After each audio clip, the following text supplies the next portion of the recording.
You wake up in what seems to be a dark and endless voidscape. Confused, you try to find a way out, except nothing seems to lead to the outside world.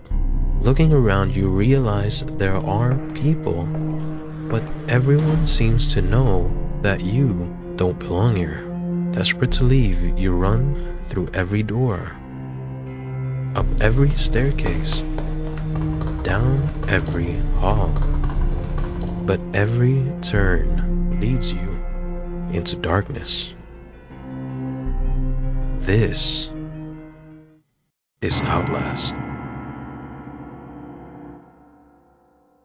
Hello, today let's talk about Outlast, specifically Outlast 1. Don't worry if you're scared of the horror genre. I'll make sure this is a palpable experience for everyone, because I'm sure everyone wants to experience a media that is considered a great in its field, but not everyone wants to be scared. Personally, I'm one of those kinds of people. I want to experience more legendary media, but I'm just too scared to. So I made this video just for people like me. So 12 years after the original release of Outlast 1, I decided to finally give it a try. So I went on Steam, I bought the game, I downloaded and launched it as soon as it was installed. And I got greeted with this. Terrifying, but due to the pressure of the masculinity pyramid, breathe air, I decided to suck it in and start my first run. Hello, YouTube. But this is meant for you. So I decided to do this from the perspective of someone not knowing everything about the game or has seen every single video on YouTube, but someone actually experiencing it for the first time. So if it's given to you on a document that you have to read in the game, throw it out the window. Ain't nobody reading that in a life and death situation. Anyways, you are Miles Upshur, an investigative reporter, and you want to go investigate Mount Massive Asylum for some dark, secret experiments that you believe, based on your sources, are being illegally held here. Your only choices throughout this experience are to run, hide, or die. And so, equipped with your favorite camera and 2 batteries, you step out of the vehicle and find the best way to enter this asylum. A window.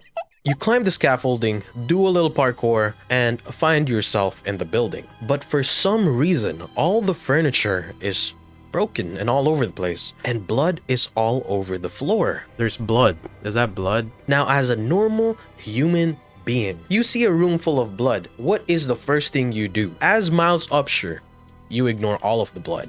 I'm scared. You keep going. You explore, go through a few rooms. Oh, battery! And find a weird file with the subject called Wall Rider, with its subject named Billy. Billy. Oh my god, that's way too much to read, bro. Am I supposed to be reading that? Looks like your intuition and your data wasn't really wrong, and there really is something happening in this asylum. You continue following the bloodied footsteps that you see on the floor, and you see it go up a vent. Parkour! This is where you get your first experience of another human being in the asylum. You look out the vent and you see someone who seems to be out of their mind. They seem to be not in a good mental state. He doesn't look like an average citizen or even just an average asylum member.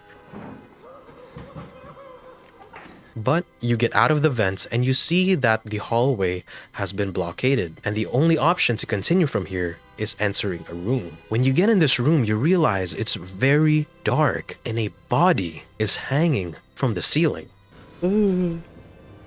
So you take out your camera and you turn on your night vision. The room is full of dead bodies. Not just regular dead bodies, but disfigured, amputated, decapitated, everything you could imagine. These dead bodies fill the room. Now, personally, at this point, I would have just gone back. I would have climbed up that vent, gone back the way I came from, and left, booked it out of there. But for some reason, you, Miles Upshur, decide to continue. You seem to want more evidence. That's when you meet a soldier. He seems to be dying already because he's, well, stuck on a stick like a barbecue. I'm not sure if I can show this, so I'm just gonna cover his body with this,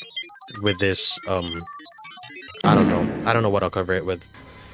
You can't fight You have died. But he tells you about how the variants have escaped and how they're actually taking over the asylum and killed everybody. And that's the bodies and the heads that you see on the shelves and on the floor, the remnants of the destruction of the variants. He also tells you to leave by going to the security room and opening the door. But like, I don't understand. He could still go back and just climb up the vent. It doesn't make sense to me. You exit the room and find yourself on the other side of the blockade. So you continue on your way through the hallway until you see another blockade. But this time there is a kind of gap in the middle that you can kind of scooch through. Before you scooch through it, you're about to meet two important characters to this story. So you scooch through and immediately get grabbed by this big dude who I can only describe as a 7-foot queso. I just have to look away and I won't be scared. You're banned. Okay, yeah. Oh my god. Have a good night. He picks you up and he throws you off the 3rd floor. This guy, by the way, explained in the later parts of the story. I know I said no documents, but like for these two characters, well, not these two, other characters as well. This guy is Chris Walker, an ex-policeman / veteran who later became a variant. That's all I'll tell you about him. He throws you off and you land on the ground floor like blah, and somehow you're still conscious for just a little bit. During this time, a man in religious clothing walks up to you and he starts yapping, straight rambling. He calls you the witness. What are you gonna witness? Apparently you're gonna witness everything that happens in this asylum, whether you like it or not. So you have to basically not die is what he's telling. And immediately when he's done talking, you pass out. Fade to black. I would like to clarify something. So I mentioned how Father Martin calls you his witness, but he doesn't actually call you his witness during this specific scene. He actually calls you his witness the second time you meet him. So I apologize for that. But I think I forgot to say this in the video. 99% of the clips that I'll be using in this video come from my stream. So you want to follow, you know, I'll link it down below. You get to see it right here. I hope I edit in. It is what it is. Thanks for watching. Back to the video. You wake up and that religious guy, whom I'll tell you right now, his name is Father Martin. He disappears. He's gone, like gone. But you see there is a lot of dead people. You're currently at the reception, you know, like you're at the ground floor right in front of the exit. And everyone in the reception, including the bodyguards, are dead. And this time, Miles Upshur, you decide to leave. So you go up to the door and you try to open it. Except something I didn't show you is that the front door is locked. Well, that's locked. How about this one? That's locked too. All right, we go around. And when you look up, you can actually see the red logo saying that it's basically locked and you got to go to the security control room, which is what that dead man on the stick was trying to tell you. So you go to the control room and guess what? You need a key card. Where would the key card be? You don't know yet, so you just roam around. So you walk around, you meet some of the new tenants. Well, not new tenant, you're the new tenant. You meet some of the old tenants who's still living there, sitting on their wheelchairs, watching TV. Interesting show they watch, by the way. You could just sit there all day and they wouldn't bother you. But you go and you pass them and you find the key card on a security guard who's missing a head. Are you gonna get up? Oh no, you're dead. You get the key card out of him and you leave to go back to the control room. But the guy in the wheelchair, he's not so nice. He jumps you. I don't know what's wrong with him. He jumps you and he says, "Help! Help! I'm stuck in here." Well, we're stuck too. We're trying to get out. You can't say that and try to choke me out, bro. Help me! My goodness. After that, you run straight to the control room and you unlock the door and you can finally access the mechanical lock. And you're free. You're free. You can finally leave. Except it's only been 30 minutes. This game is apparently 5 hours. So of course, it's not going to be that easy. You look at the bottom right and you see Father Martin doing the most devious thing. He really meant it when he said he wants you to witness everything that happens here. He straight up pulls on a lever and shut down the generator. Where? Obviously in the basement. You know code, brother? You know how to hack? Can I look behind me? Oh.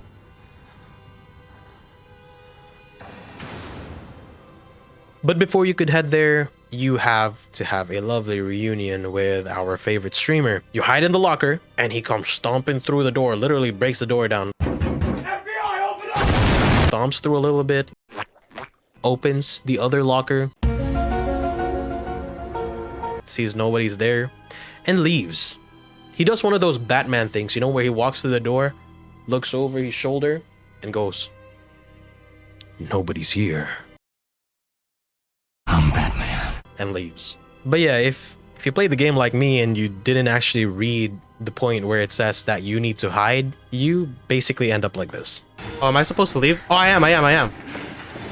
No! You're so fast! After leaving the room, you go to the basement, you turn on the generator. Not very positive to the story, it doesn't really add anything, so I'm gonna skip over that. You come back to the security room, the control room, and again, you try to access the mechanical lock. This time, Father Martin isn't downstairs in the basement, he's right behind you. He stabs you with an injection, bam, and you go to sleep. But before you can go to sleep, he grabs your head and he shows you the monitor, and you see a really weird scene. It's a scene of a bunch of heavily armed men shooting at something invisible, like they can't even see it. You can't even see it, but everyone is being thrashed around, literally thrown across the wall, ripped apart, and you don't know what it is. It's invisible. Scary.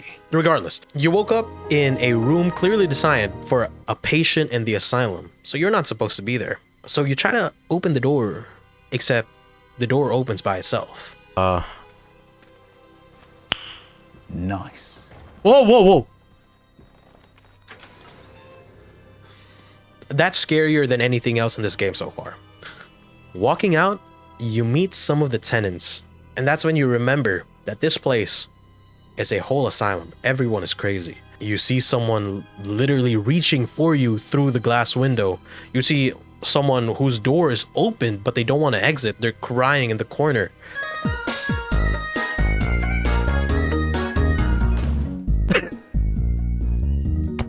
And you help him out, close the door a little bit, you know, give him some privacy. But now, there are some fine-looking twins. You see them on the other side of these bars, and they're just talking about you like a meal.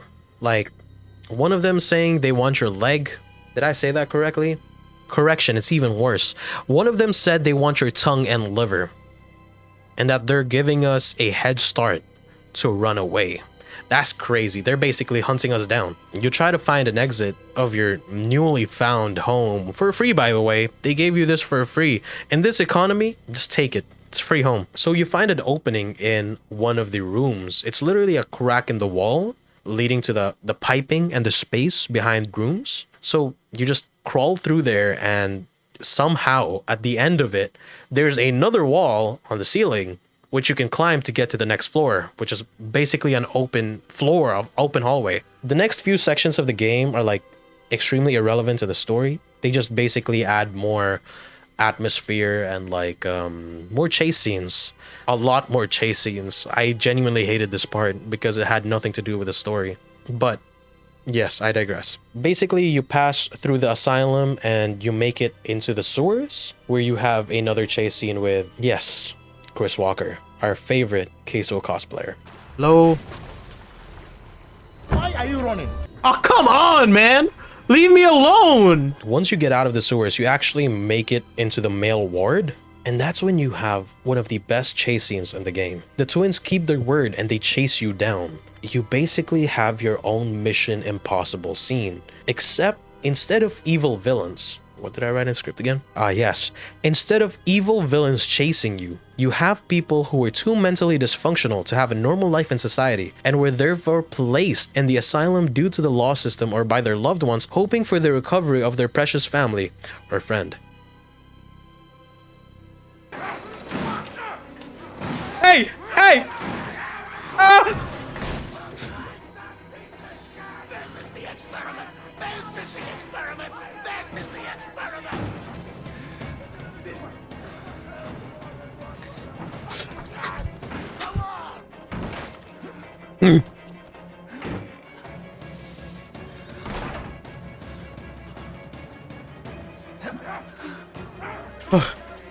Oh my goodness.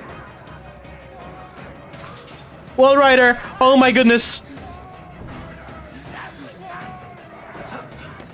I'm locked in, I'm locked in. I'm locked in, ain't nobody catching me today.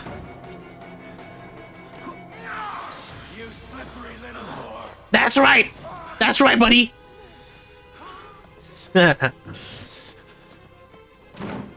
Oh!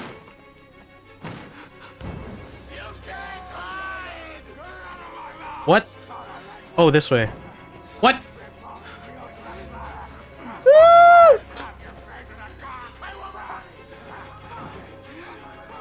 I don't have money! Your last scene is you end up in a room and you're cornered, but that's when you hear a voice from a speaker telling you to get into the elevator thing.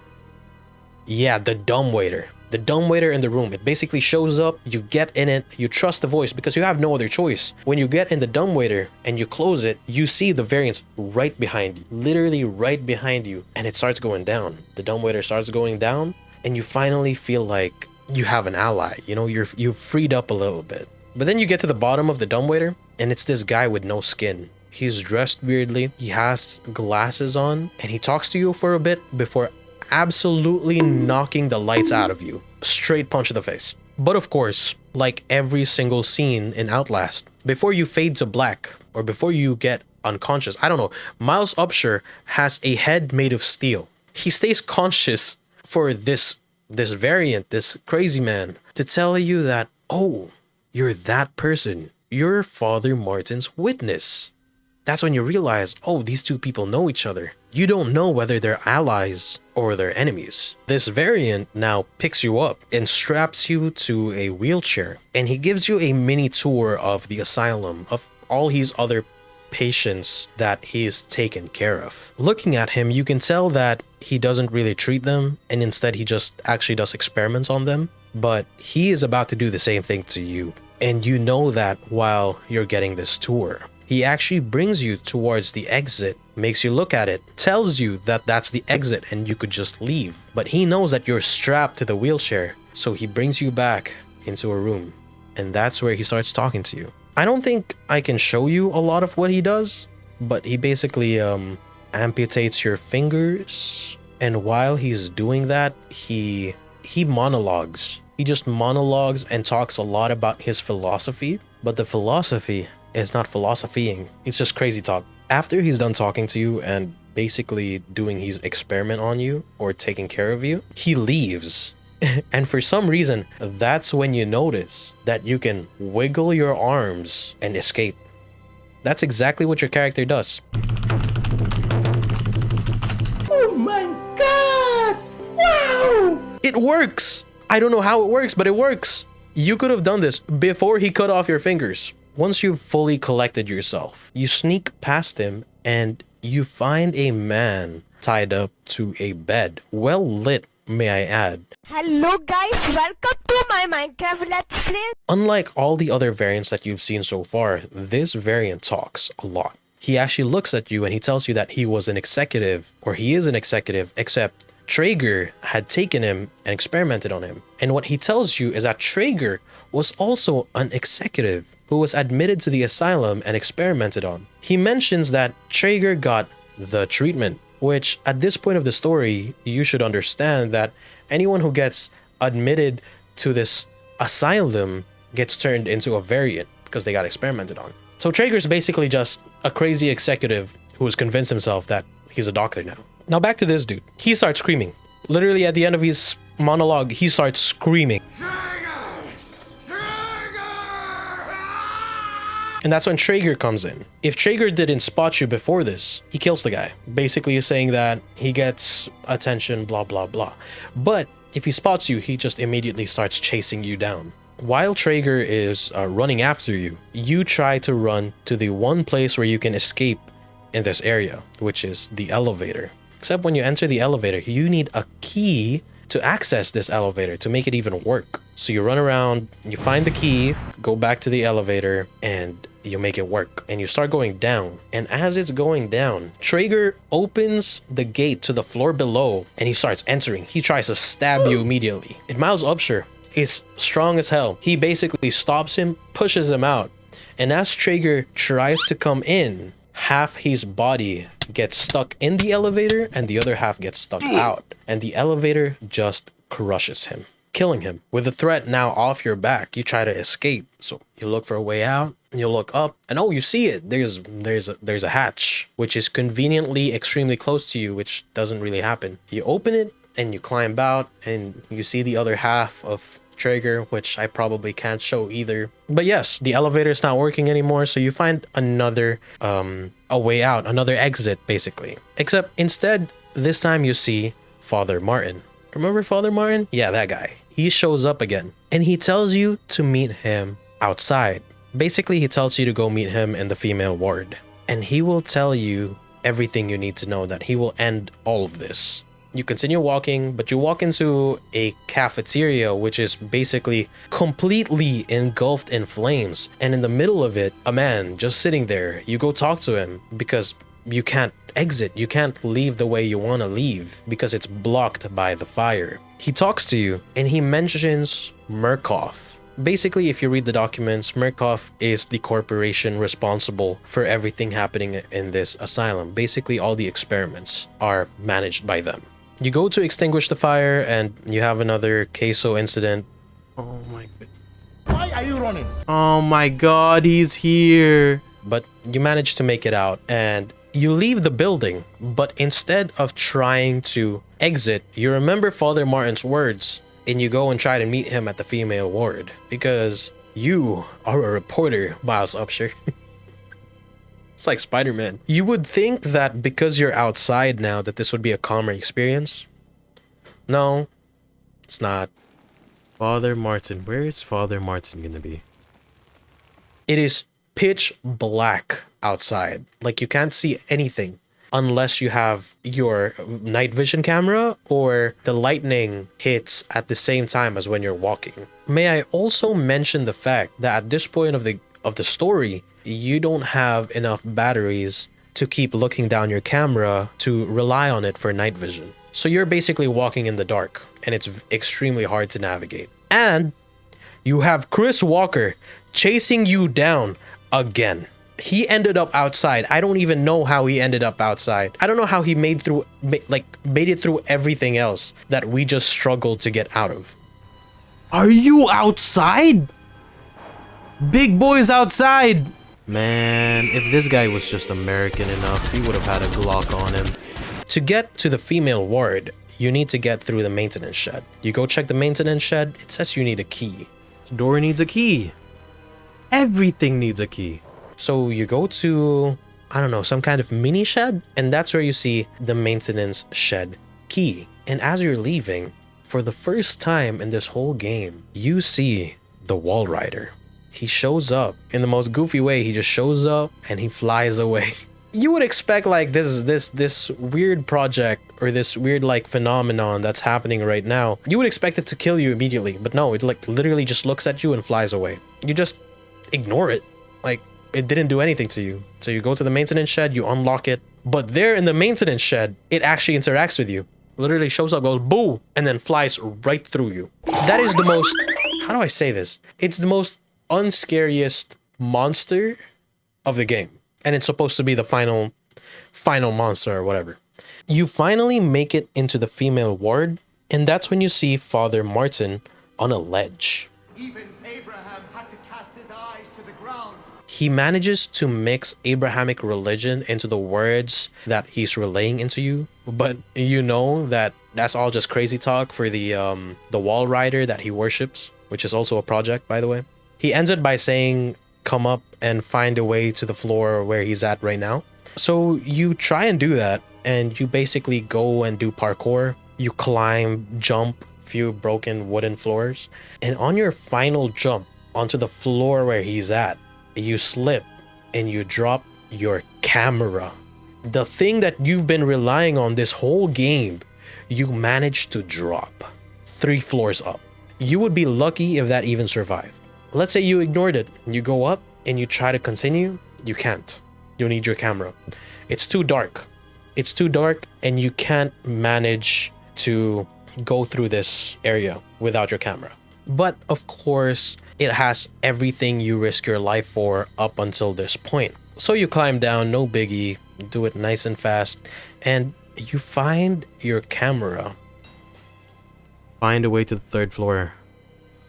You pick it up, you look through it, and it's good, it's working. It just has like this crack on the left side of the screen, which I really love because, you know, obviously like it's not going to be perfect. It would have been more realistic if it was broken, but I love the fact that it showed on your camera that something actually broke. You turn around and you see, of course, a bunch of variants, and you run back, parkour, you make it back to where you were, and there, you continue where you left off. Once you're there, you get a new objective telling you to meet Father Martin in the administration room.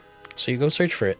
After another chase scene, you jump through a few windows, and you end up in a hallway lined with candles. You follow this hallway, and at the end of the hallway, like you take a turn, and at the end of the hallway, you see a variant holding a candle, just like this. Terrifying, man, except it doesn't seem to be attacking you. He seems to be inviting you to come in. You walk towards him, and when you look to the right, you're at the chapel. And in the chapel, Father Martin is nailed to a cross. Oh. Father Martin, are you good? You go up to him and he tells you that you are here to witness his sacrifice. He tells you that you will record his death as he was promised freedom from death and a resurrection. Resurrection. And this action of him burning at the cross will be the catalyst to set us all free. You just have to sit there and watch, basically. The promise of the prophets was always freedom from death. And here it is. You will watch and record my death, my resurrection. And together we will be free. But before he gets set on fire, he tells you that the elevator has been fixed and that you can use it to escape the asylum. So you leave. I don't need to watch all of that, but you can stay and watch if you wanted to. But of course, on your way to the elevator, another chase scene with the big boy. It just never ends. It's unlimited.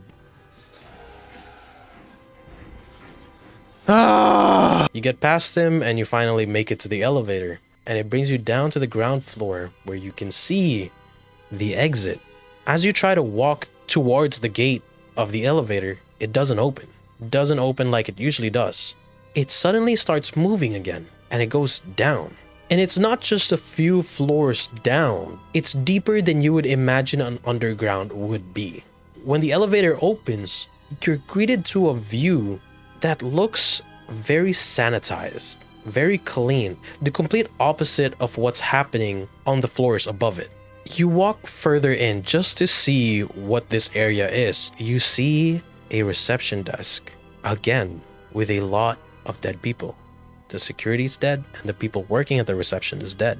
But behind the reception desk, Murkoff Corporation and the Wall Rider Project. That first file that you saw at the beginning of the game was all you needed to read to know what will happen throughout the rest of this experience.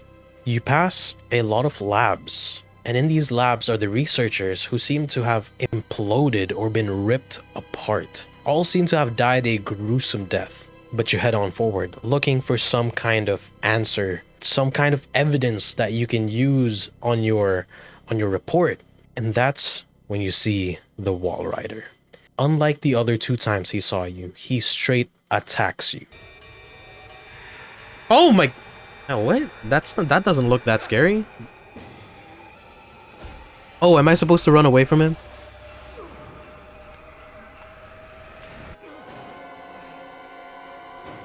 It didn't look that scary, bro. Come on. So you run. You run back the way you came from, trying to get to the elevator.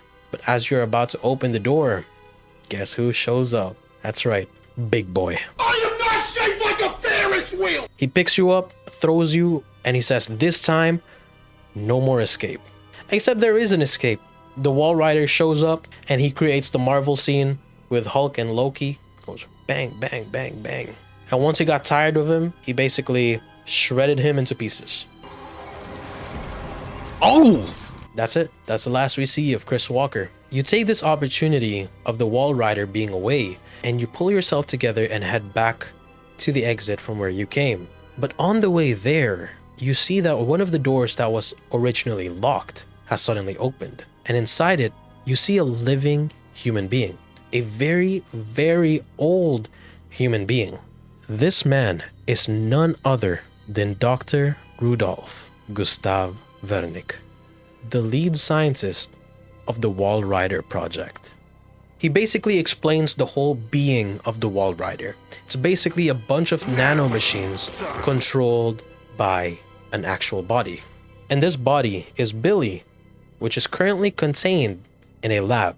And unless you go and kill him while the Wall Rider is alive, you will not be able to leave. So you go and try to kill him. After evading the Wall Rider, you manage to get yourself into the main lab. Billy's body is in a spherical container with a bunch of tubes in him, sustaining him so he can live.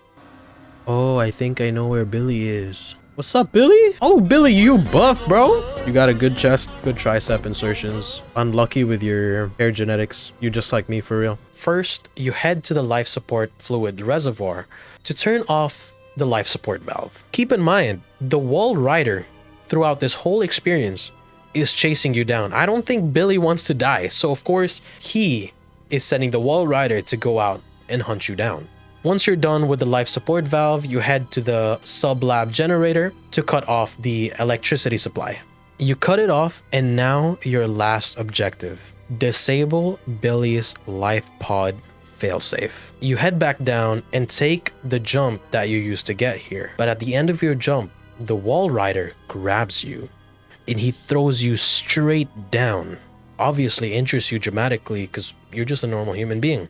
Through the adrenaline, you manage to run back to where Billy is and quickly place your mangled and bloodied hand on the hand scanner to disable Billy's life support.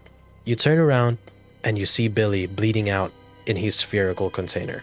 In his final moments, the Wall Rider picks you up and tries his best to kill you. The person who killed his main host, his main body, Billy. He throws you against the wall, picks you up again, throws you at the floor, picks you up again, and drags you into the air before giving you one last squeeze before disappearing. And you plummet straight to the floor, and that's when you realize that it's over. You pick up your camera, and despite being in the worst physical state that you've been throughout this whole experience, you get up and you limp your way towards the exit. With each step, you realize that you're slower than you've ever been. With each step, you risk losing consciousness and dying out here like everyone else. But you push through. You want to survive. You see the door open right before you. On the other side, Dr. Rudolph and a group of heavily armed men, all pointing their guns towards you. And without hesitation, they fire bullets at you, killing you. But as you lose consciousness, you hear the doctor say, "You have become the host," before hearing the gunshots and screaming of men.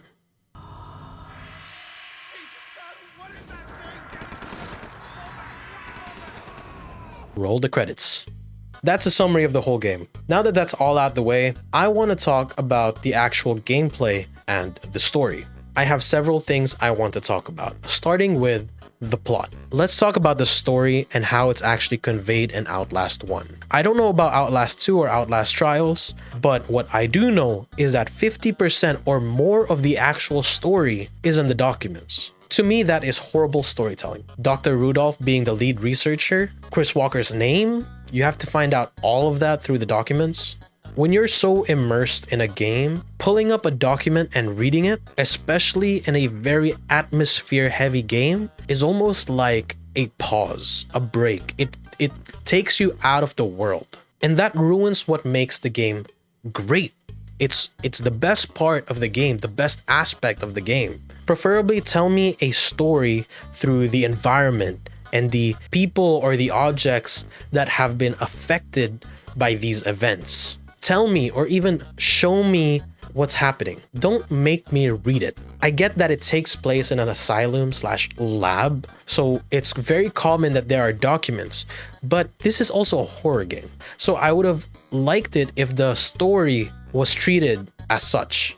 Despite me saying that, if you actually do go and watch the hour-long videos of the Outlast lore, it is a beautiful lore. A very intricate story told by the writers, basically through documents. Each person in the game is connected to one another, and it shines on their character. It creates more story, more plot that you would like to dive into. The characters are absolutely the best aspect of the game. Every character, from Traeger to Father Martin to Chris Walker, every single one of them have a charisma that surrounds them, or aura that surrounds them. If you experience the game for what it is and you experience each individual character, you won't forget them. Every time you mention Outlast, boom, immediately pop into your mind these characters. And the storytelling that comes with these characters is immense. For example, Chris Walker, a former policeman/veteran. In one of the documents on the later half of the game, you see a document that describes Chris Walker's behavior as a variant. It literally states that his pursuit is almost like a manic exaggeration of military security protocol. And this is extremely beautiful storytelling, if not for the fact that you have to find out he's a policeman and veteran through the documents. The story also shows you that he's not a good person before he turned into a variant, because when he chases after us and he watches us suffer, you can see in his expression that he enjoys watching us suffer. Finally, the gameplay. Despite being released in 2013, the game runs really smooth. I like the way how the character moves. I love the way he runs. With or without the camera, you can really see that shake when he runs. It's intense. It shows you that he's nervous and he's scared and anxious. It makes it very, very clear that he is uncomfortable in the position that he's in. Perfection. And the camera, like I mentioned earlier, is actually a perfect aspect to the game. The fact that there are things that you can only see by looking down the camera and turning on the night vision is brilliant. You could walk into a room, not see anything, and the moment you turn a camera on, you just see the scariest thing that you've ever seen. And that fills you with a lot of anxiety as you play the game. It fills a lot of the tone that creates the atmosphere as you play the game. Now, my biggest problem with the game, the chasing scenes. Oh my god, the chasing scenes. How many did they need? At some point, it felt like they were hindering the game by adding more chasing scenes. Like, you would feel like you get to the good parts of the game and you were hit with a chasing scene.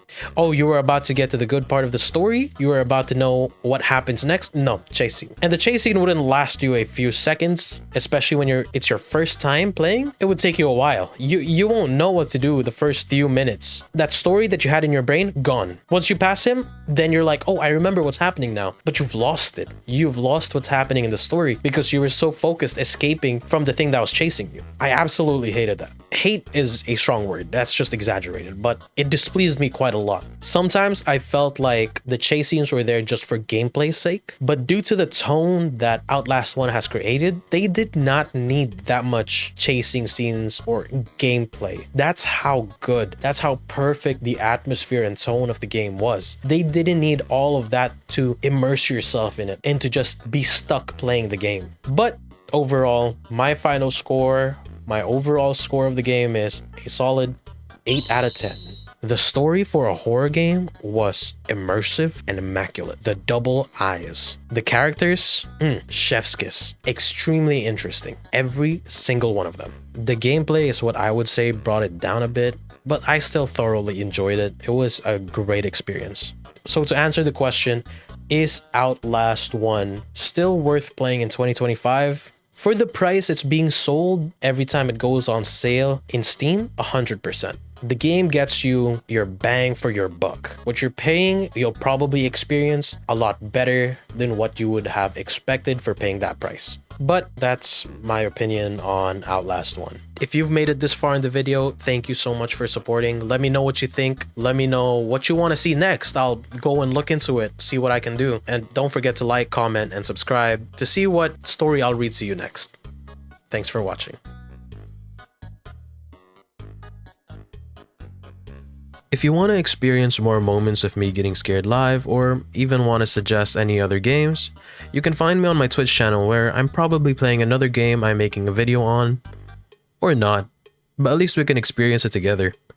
Or if you prefer to watch it in your own time, subscribe to this channel where I'll be posting edited down versions of the VODs like this Outlast gameplay video.